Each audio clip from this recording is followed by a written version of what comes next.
It's time to Ask a Lawyer with Yasmin Young and attorney Josh Ramos of Ramos & Ramos, Attorneys at Law.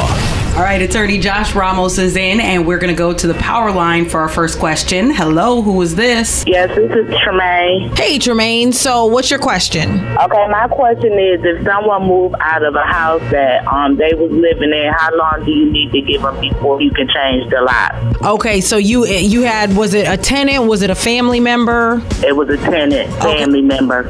Hey, Tremaine, it sounds like if they abandon the property and any person can come in and see that no one's living there, such as there might be just a piece of garbage hanging out here and there, you can go in right away, change the locks. It's you as a landowner. You have an obligation to protect your own property.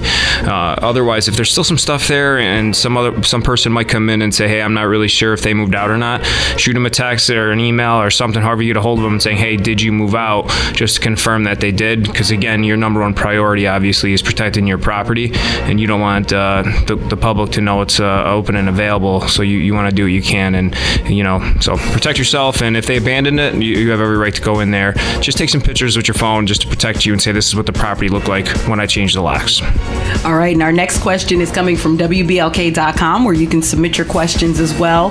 And this is from Aaron C., who wrote, if I signed a contract for a year and per the contract, in order to get out of the contract, I or the employer has to submit a written notice giving 30 days, yet the employer fired me without said notice, can I sue the employer for the salary for the life of the contract?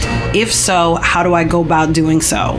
Aaron, unfortunately, in this situation, I wouldn't say you'd be able to sue for the life of the contract, because the contract allows either party to get out within 30 days notice. So best case scenario, what you have is you can go in and say, hey, this technically was my 30-day notice, so I can get paid for that 30 days. You can't sue for the entire year, though. The court's not going to let that fly, because in retrospect, that just was your notice that you're no longer working there. And the best way to probably go about it is, I'd say, because it's probably a small amount, if it's under $5,000 or pretty close to it, which is the small claims limit, I just go to small claims court and say, hey, they fired me without cause, and I didn't get 30-day notice, so I'm entitled to my 30 days of pay, and that'd be it. All right, let's go back to the power lines for our next question. 644-9393. Hi, who is this? This is John from Buffalo. Can somebody sue you if they have no record saying that they ever gave you anything?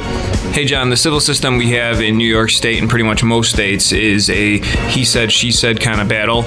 Whether they have it in writing, whether you don't have it in writing, it only strengthens your position. So if you don't have something in writing, what they'll do is probably get some corroborating evidence, like such as if, hey, you agreed to be here on this date, and then they found proof that you're here on that date. So there's more ways, and me as an attorney, we always try to get as much circumstantial evidence as possible. So what you're saying is, here we don't have any direct evidence she brought me in to do this certain job, or any direct evidence that I was the one who hit her in a motor vehicle accident. But we bring in as much circumstantial evidence as possible to try to prove it. And at the end, if it's just a he said, she said, it just comes down to who's more credible, because they have to prove basically more likely than not it happened, which is, I would say, a 51% chance. So it sometimes comes down to credibility, and so they technically don't need actual paper proof. For a more in-depth consultation with Ramos & Ramos regarding personal injury, workers' compensation, or worksite accidents, call 716-810-6140 or visit them online at ramosandramos.com. You can submit your questions at WBLK.com.